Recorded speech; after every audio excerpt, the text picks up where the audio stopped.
안녕하세요. 오늘 우리가 함께 살펴볼 주제는 바로 지금 중국 경제의 현실이에요. 보내주신 자료들을 보니까 사장들이 월급도 주지 않고 하룻밤 사이에 사라져버리는 소위 야반도주 사건들이 줄을 잇고 있다는 충격적인 이야기들이 정말 많더라고요. 겉으로 보기엔 마치 수많은 악덕 기업주들이 직원들의 돈을 떼먹고 도망가는 것처럼 보이는데요. 하지만 보내주신 자료들을 깊이 들여다보면 이야기가 그렇게 간단하지만은 않은 것 같아요. 오늘 이 시간에는 이들이 정말 탐욕스러운 악당들인지 아니면 어쩌면 그들 역시 거대한 시스템의 또 다른 희생자인지 그 복잡한 내막을 한번 차근차근 파헤쳐 보겠습니다. 네, 아주 중요한 지적이십니다. 우리가 오늘 다룰 이야기들은 단순히 몇몇 개인의 도덕적 해이를 넘어서서요. 중국 경제의 구조적인 균열을 보여주는 매우 중요한 신호들이거든요. 표면에 드러난 사건들, 그 이면에 숨겨진 개인들의 절박한 사정, 또 왜 이런 일들이 연쇄적으로 일어날 수밖에 없는지에 대한 근본적인 원인까지 깊이 있게 짚어보도록 하죠. 좋습니다. 그럼 먼저 이 야반도주 현상이 얼마나 광범위하게 벌어지고 있는지 가장 인상적인 사례부터 시작해 볼까요? 제가 자료를 보면서 정말 입을 다물지 못했던 장면이 있어요. 국경절 연휴를 마치고 직원들이 출근했더니 사무실이 그야말로 텅 비어 있었다는 이야기요. 아, 그 이야기요? 정말 영화의 한 장면 같죠? 네, 컴퓨터는 물론이고 책상, 의자까지 다 사라지고 심지어 인터넷 성까지 다 잘려나간 텅 빈 공간에 벽에 붙어있던 함께 빛을 만들자는 낡은 슬로건만 덩그러니 남아있었다고 하잖아요. 이 아이러니가 너무나 씁쓸하게 느껴지더라고요. 함께 빛을 만들자던 사장은 어둠 속으로 사라져버린 거니까요. 바로 그 장면이 지금 중국에서 벌어지는 상황을 아주 상징적으로 보여주고 있어요. 중요한 것은 이런 일이 어느 특정 산업 분야에만 국한된 게 아니라는 점입니다. 자료들을 종합해보면 우리가 흔히 생각하는 제조업 공장뿐만이 아니에요. 아, 그런가요? 네, 시내 한복판의 대형 식당, 금은방, 심지어 우리 생활과 아주 밀접한 미용실이나 헬스장, 아이들 학원까지 업종을 가리지 않고 전방위적으로 확산되고 있습니다. 생활밀착형 서비스업까지 무너지고 있다는 건 와, 체감하는 충격이 훨씬 크겠네요. 그렇습니다. 심지어 한 고급 BMW 딜러샵에서는 기술팀 전체가 하룻밤 사이에 증발해버렸다는 이야기도 나옵니다. 이건 더 이상 일부 영세 자영업자들의 문제가 아니라는 뜻이에요. 경제 전반에 걸쳐 신뢰라는 가장 기본적인 사회적 자본이 뭐랄까 뿌리째 흔들리고 있다는 강력한 경고등인 셈이죠. 신뢰의 붕괴라 정말 무서운 말이네요. 직원들의 임금을 떼어먹고 사라지는 경우는 정말 흔한 일인가 봐요. 산시성의 한 대형 식당 이야기도 충격적이었습니다.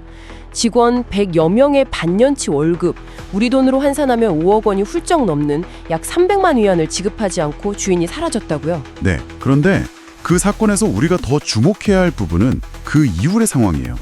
자료에 따르면 피해를 입은 직원들이 당연히 경찰에 신고했죠. 하지만 경찰은 이건 동업자들 간의 문제라며 사실상 수사를 거부했습니다.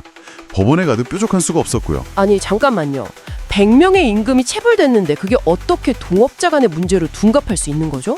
노동자들을 보호해야 할 사회적 안전망, 즉 법과 제도가 제대로 작동하지 않고 있다는 걸 명백히 드러낸 거죠. 결국 그 100여 명의 노동자들은 처음에는 매일같이 식당 앞에 모여서 대책을 논의했지만 아무런 희망이 보이지 않자 결국 절망감에 지쳐 하나둘 흩어질 수밖에 없었다고 합니다. 사장은 사라지고 국가는 외면하고 그 자리에 남겨진 사람들의 고통은 정말 상상하기조차 힘드네요. 보내주신 자료 중에 특히 제 마음에 가장 무겁게 남았던 건 인공지능 즉 AI 업계에서 5년간 일해온 35살 남성의 이야기였어요. 아, 그분 이야기요?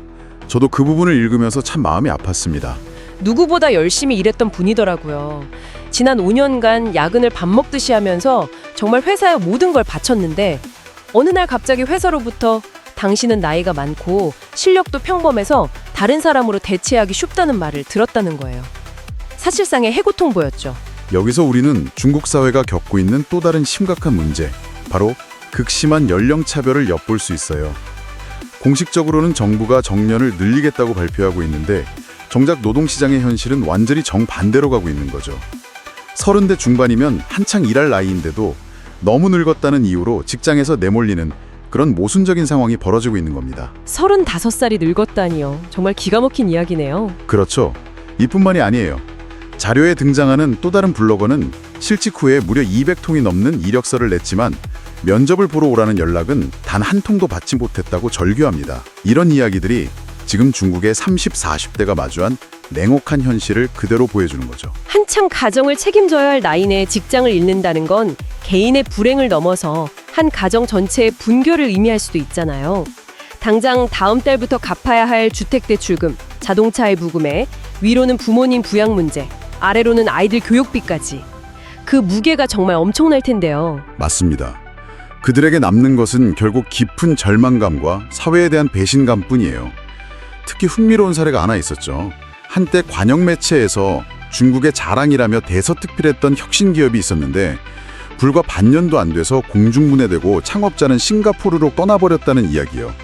이런 사례들은 열심히 일하면 언젠가 성공할 수 있다는 우리가 믿어왔던 사회적 약속 자체가 무너지고 있음을 보여줍니다. 정말 그렇겠네요.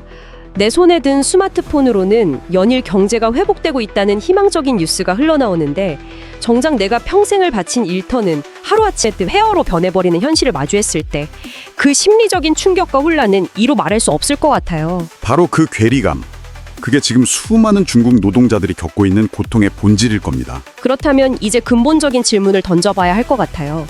도대체 왜 이렇게 잘 나가던 기업들이 한순간에 무너지고 사장들은 야반도주라는 극단적인 선택을 할 수밖에 없는 걸까요? 이 현상의 뿌리는 어디에 있다고 봐야 할까요? 자료들은 이 모든 문제의 원인이 바로 시스템 그 자체에 있다고 한 목소리로 지적하고 있어요. 가장 핵심적인 키워드를 꼽자면 바로 불공정한 경쟁 환경입니다. 불공정한 경쟁 환경이요? 좀 더 구체적으로 설명해 주실 수 있을까요? 예를 들어 기업이 성장하려면 자금이 필요하잖아요. 그래서 은행에 대출을 신청하는데 중국에서는 이 은행 대출 같은 금융 기원이 거의 대부분 국유기업에 집중되어 있습니다. 민간 기업은 아무리 혁신적인 기술을 가지고 있고 아무리 성실하게 회사를 운영해도 은행 문턱을 넘기가 하늘의 별 따기인 거죠. 아, 그러니까 처음부터 출발선이 다른 거군요.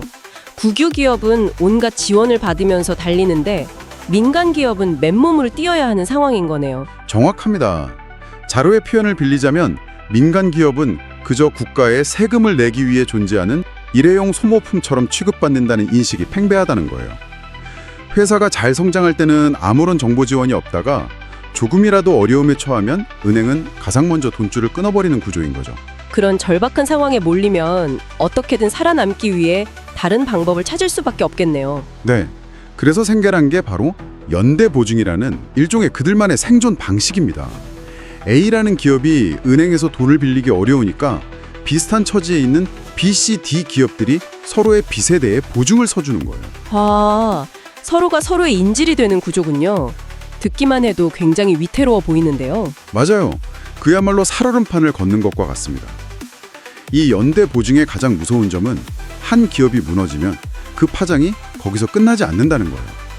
A기업이 도산하면 빚보증을 서줬던 멀쩡한 B, C, D 기업들까지 한꺼번에 줄도산의 위기에 몰리는 거죠. 마치 도미노의 첫 번째 조각이 쓰러지면 나머지 조각들이 차례로 쓰러지듯이요. 정말 누구 하나 승자가 없는 비극적인 구조입니다. 네, 바로 그렇습니다. 한때 중국 경제의 기적과 활력을 상징했던 번화한 거리들이 지금은 침묵과 절망에 휩싸여 있다고 자료들이 묘사하고 있어요. 끝없는 성장이라는 신화의 시대가 막을 내리고 그 자리를 공포와 불확실성이 채우고 있는 거죠. 이것은 단순한 경기 침체를 넘어서 중국 사회가 거대한 전환의 고통을 겪고 있다는 것을 의미합니다. 오늘 이야기를 나눠보니 중국 경제의 어두운 이면을 정말 깊이 들여다본 것 같습니다. 경영자들의 야반도주와 기업들의 연쇄도산, 그리고 그 뒤에 남겨진 노동자들의 절망적인 모습을 통해 정부의 공식 발표와는 너무나 다른 현실을 생생하게 확인할 수 있었어요. 그렇습니다. 오늘 우리가 살펴본 이 수많은 이야기들은 중국이 끝없는 성장을 구가하던 낙관주의의 시대가 끝나고 이제는 깊고 긴 불안과 고난의 시대로 접어들고 있음을 보여주는 중요한 신호들이라고 할 수 있어요. 이건 단순히 돈의 문제를 넘어서 사회 전체의 신뢰와 안정에 관한 문제입니다. 마지막으로 청취자분들께 이런 질문을 하나 던지면서 오늘 이야기를 마무리하고 싶어요. 자료에 이런 내용이 있더라고요. 정부는 국민들에게 책임감 있는 소비를 해서 경제를 살리라고 독려하지만 과연 당장 내일 문을 닫을지도 모르는 동네 미용실에 누가 선뜻 거금을 내고 회원권을 끊을 수 있을까요? 정말 핵심을 찌르는 질문이네요.